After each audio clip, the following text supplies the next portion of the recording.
So this will be a little bit different because I don't create games. Instead, what I did for a good 20 years was I played a game called poker. And I'm going to talk to you today about how poker really reveals some very interesting things about the way that we think, particularly the way that we think in a biased way, and then what we can do in order to hopefully make the world a better place, given what we learn about the way that people think from poker. So I started off my life in cognitive science. I was getting my PhD at UPenn. Had a National Science Foundation fellowship. It was kind of a nice life, and I was going off to be a professor, and right as I was doing that, I took a left turn. My brother, Howard Lederer, who's quite a well-known poker player, had started playing poker, and he taught me a little bit about it, and I started playing poker and ended up not going back to academics. So I decided to take a little bit of a break right at the end of my studies and ended up taking a 20-year break where I played poker, and I did pretty well for myself. I won a World Series of Poker bracelet, the Tournament of Champions. I won the National Heads Up Championship. I was the only woman to ever do that. Thank you. And then around 2002, which was about 8 years into my career, I started getting asked to come talk to people about what the way that people behave at the poker table can teach us, in particular about things like how people deal with risk, how people learn. So it was this kind of merging of my cognitive science background with what I was learning from the way that people behaved at the poker table. So I like to tell people I kind of left academics, but then circled right back and ended up teaching. And that's really what I do now, is I lecture on these topics. So poker is actually a really fantastic place to understand human decision-making, because it's a game of decision-making under conditions of uncertainty over time, which should sound a lot to you like what all decision-making in life is, right? We have uncertainty, hidden information. In poker, it happens to be that the cards are face down, and you're making decisions that have impacts over time.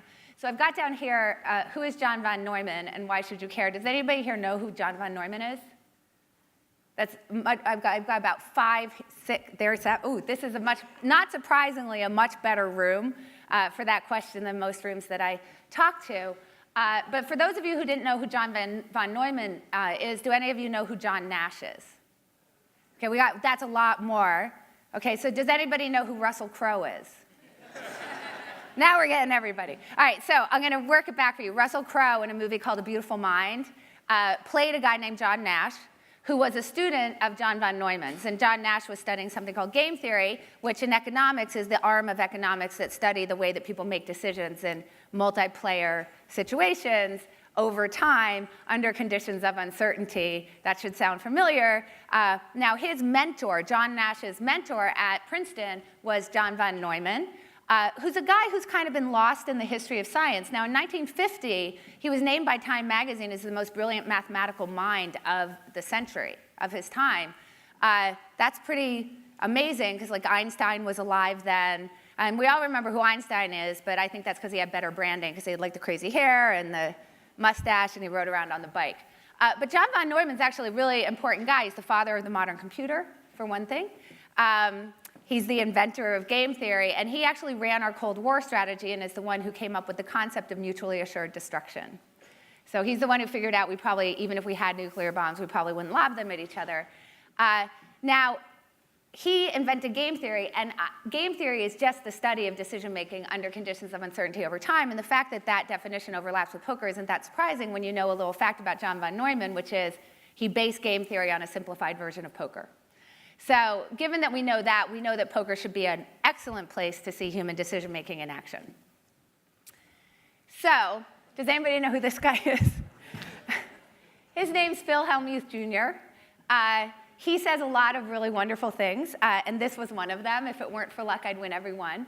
I was really happy when he said that, because it's really an insight into something that was really bothering me as I started getting asked to come speak to groups about what poker taught us about learning. Because when I was in graduate school, one of the things you learn when you're going to school for cognitive psychology is that the way that you get learning is that you have lots and lots of feedback tied very closely in time to decisions and actions. If you think about what Pavlov was doing with his dogs, that's exactly what he was doing. Ring a bell, bring them food, and tie that very closely together, and you'll get learning that the bell signals that food is coming, right? And this is what we learned.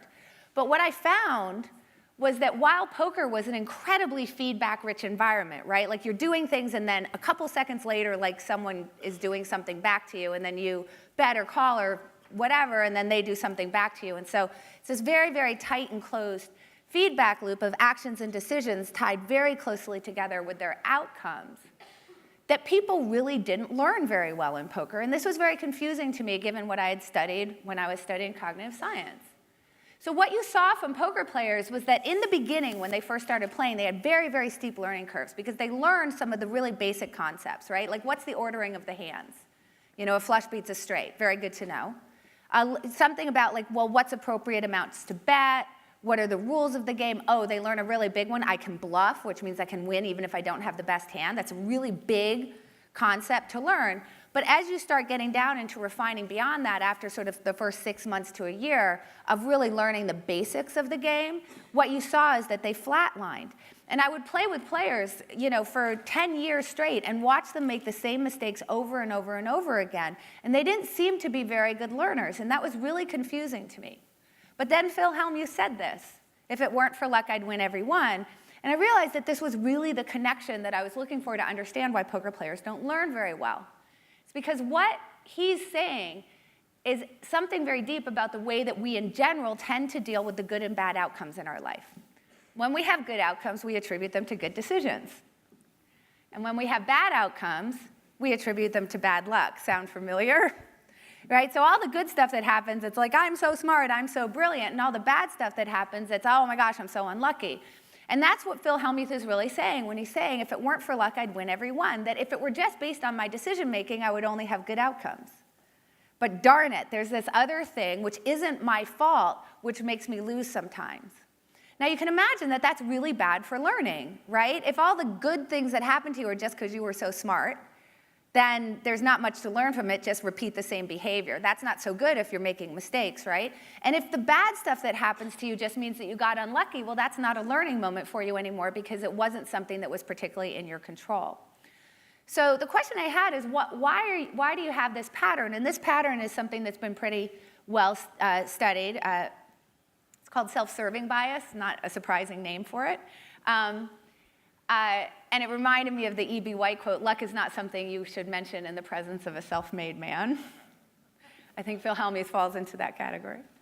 And what you're seeing here is the opposite of, interestingly enough, what you see with other people. So one thing that I thought when I was thinking, okay, well, that's really bad for learning, is, well, but here's the thing.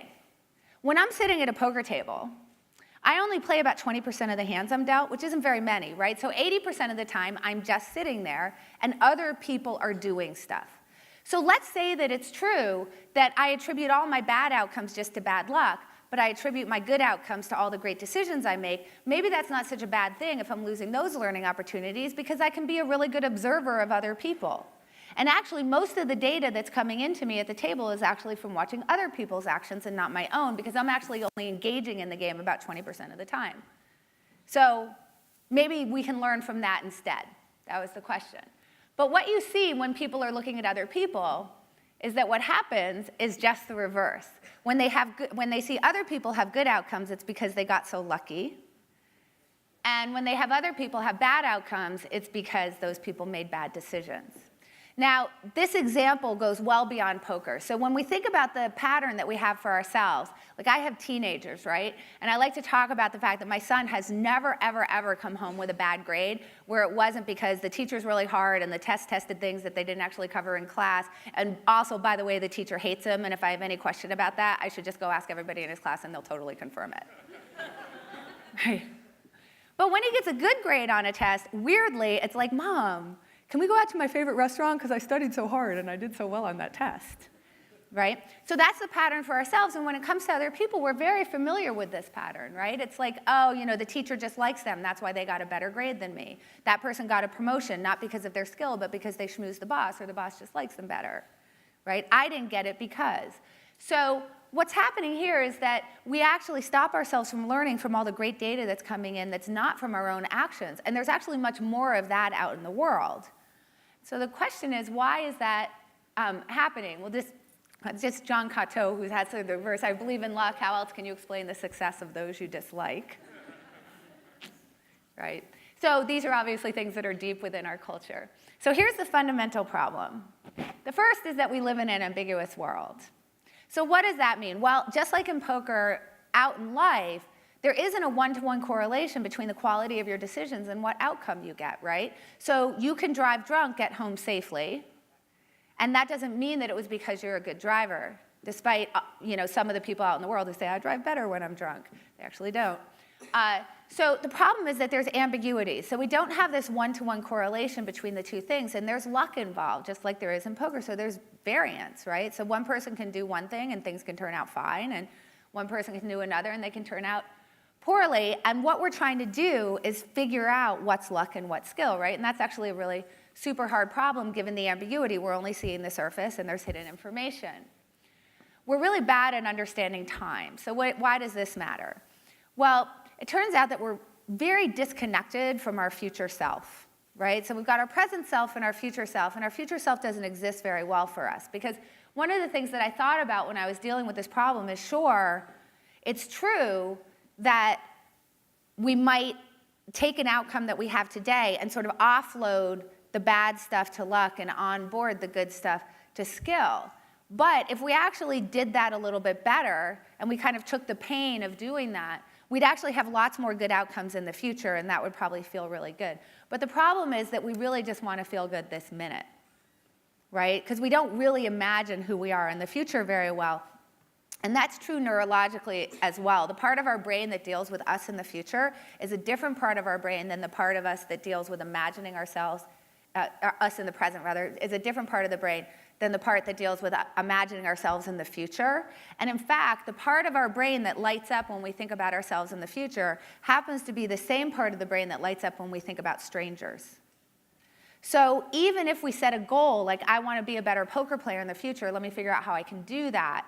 Well, let me stop thinking that bad things are because I was unlucky and good things are because I was skillful. We're not good at executing that in the moment because we don't really wrap our future self into our present self. So how many of you are familiar with the marshmallow study? Pretty much everyone, right? So that was from Walter Mischel back in the 60s. And what he showed was that if you give a kid a marshmallow and you put it down in front of them, these are 4-year-olds, and you say to them, okay, here's the deal. You can eat the marshmallow now, but if you wait 15 minutes, you'll get 2 marshmallows in the future, right? So this is a future thinking process. It's like, well, okay, I'm going to take care of my future self and get my future self 2 marshmallows. Kids are very bad at it. Only about 15% of children are actually able to execute on that task, and it doesn't really actually get much better as you get to be an adult, as you make the task a little bit harder in waiting. So this is actually a really big problem that we don't really take care of our future self very well. And the issue is that when you sort of take these things, combined with this fact that we all just want to think that we're awesome, you get this big problem. So there's been a lot of work by a bunch of people in the field, but most notably by Roy Baumeister, who did all the work on willpower, to show that we're really driven by this need to update our self-image in a positive way. We really want to feel good about ourselves. There's a lot of reasons for that. If you don't, then it's actually a sign of depression. You do better in the gene pool if you feel good about yourself. So we have a lot of drive to feel like we're awesome. And the problem for us then is that when we have a bad outcome come in, if we say, oh, that was because I made a bad decision, now we have to update our self-image in a negative way. If we have a good outcome come in, that's an opportunity to say, look how smart I am, which makes us feel good. So why would we say, oh, that was just because I got lucky? Because then we lose the opportunity to do that. And the issue is that this drive to feel like we're awesome and interpret the world in a way that makes us feel good about ourselves is allowed because of the ambiguity. Because we have these outcomes and we're trying to work backwards from the set of outcomes to what the real answer is about whether it's a good decision or a bad decision. That's an ambiguous relationship. It's not correlated very well. And so what we do is we interpret the world and the outcomes that we have in a way that allows us to feel good about ourselves now. not worrying about missing out on feeling good about ourselves in the future.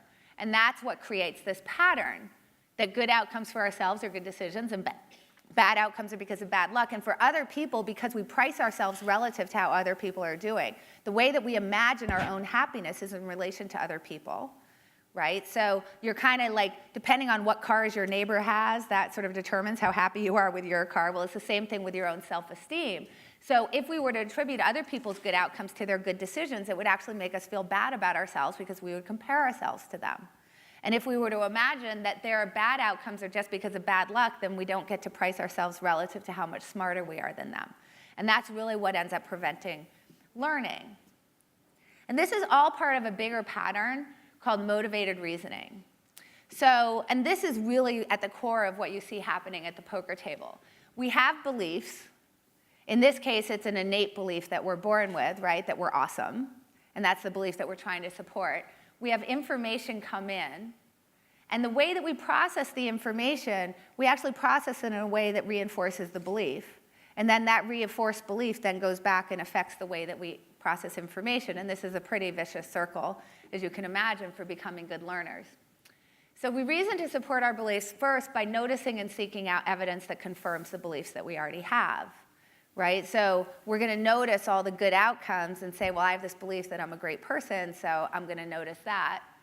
And we tend to do the other thing, which is we actively work to discredit disconfirming evidence. That's what we do when we have bad outcomes and we say that's just because of bad luck. It discredits the outcome.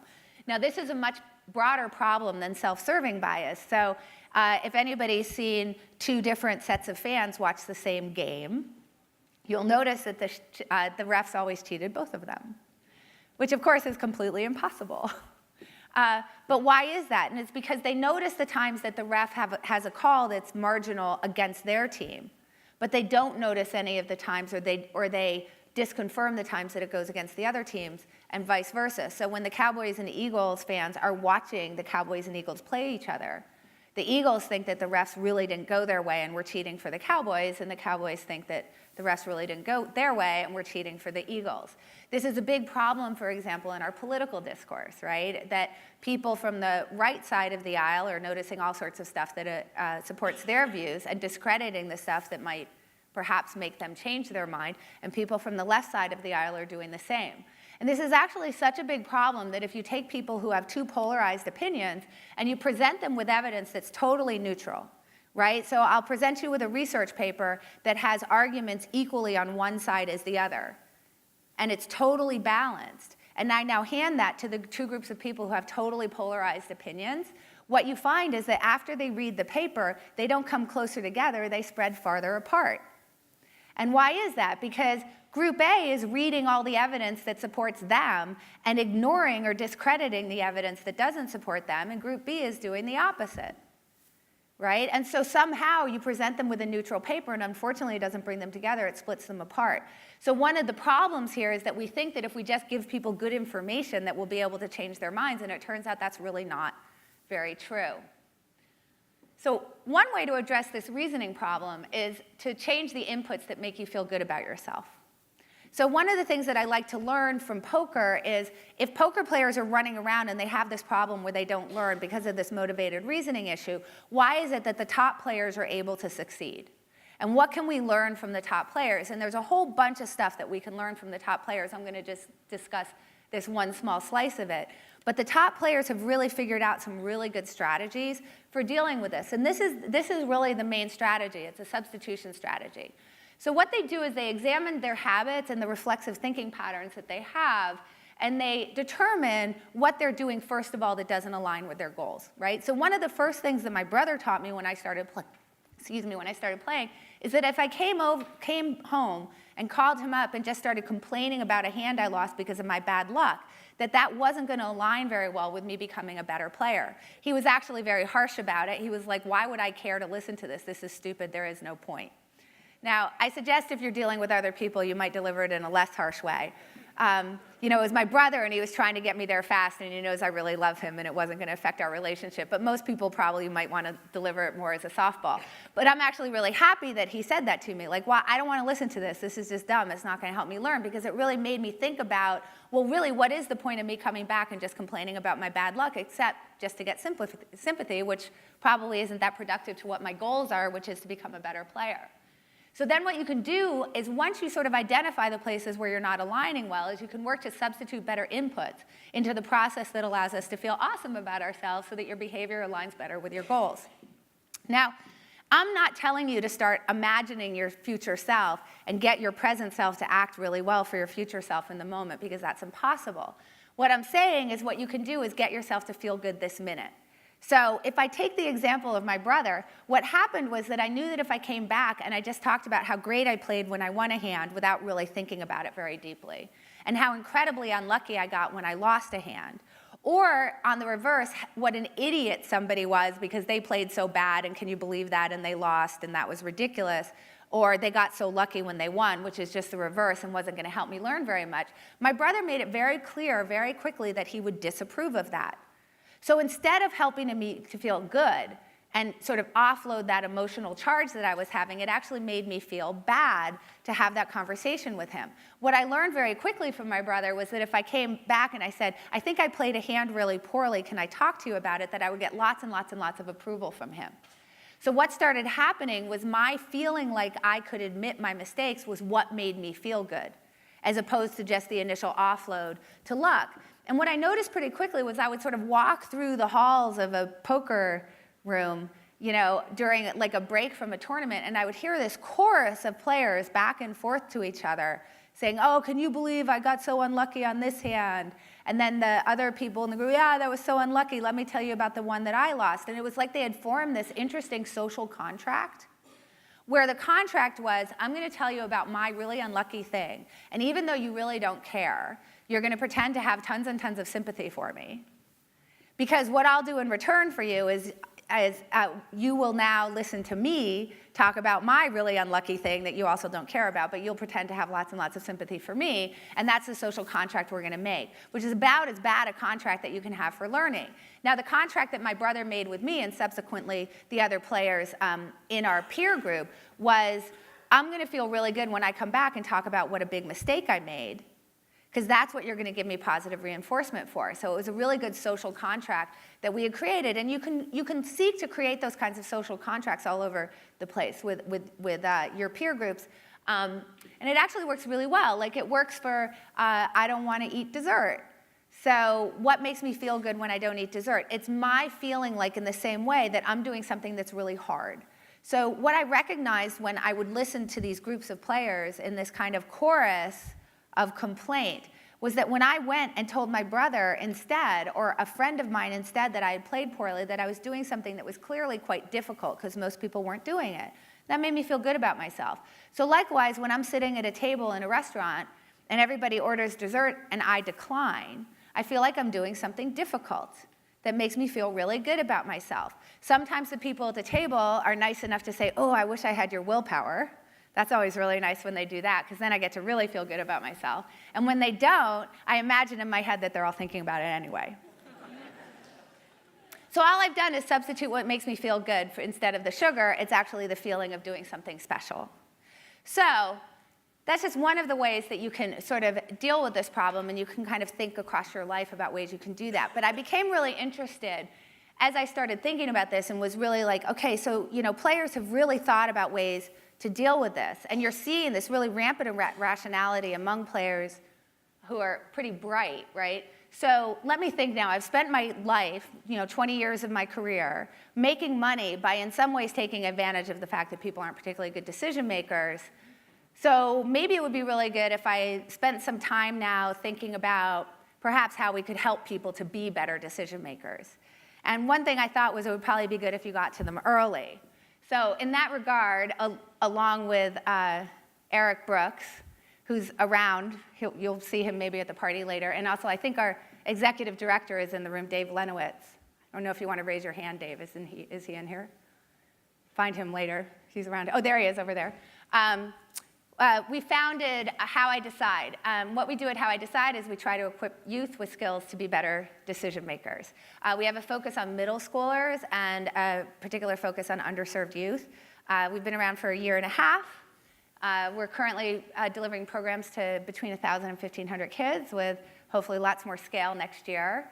What we do is we focus on developing students' critical thinking, social, and emotional skills through programs, research, and advocacy. And we have a focus, and I want to focus on this with you a little bit today, to bring innovative products to market to improve decision-making skills. We're very interested not just in researching the problem, but actually figuring out products that can scale that will teach kids good decision-making skills. So we have programs that we deliver that are pretty high touch, but we're also interested in high scale solutions. And to that end, you guys probably know this guy because he's going to be talking tomorrow.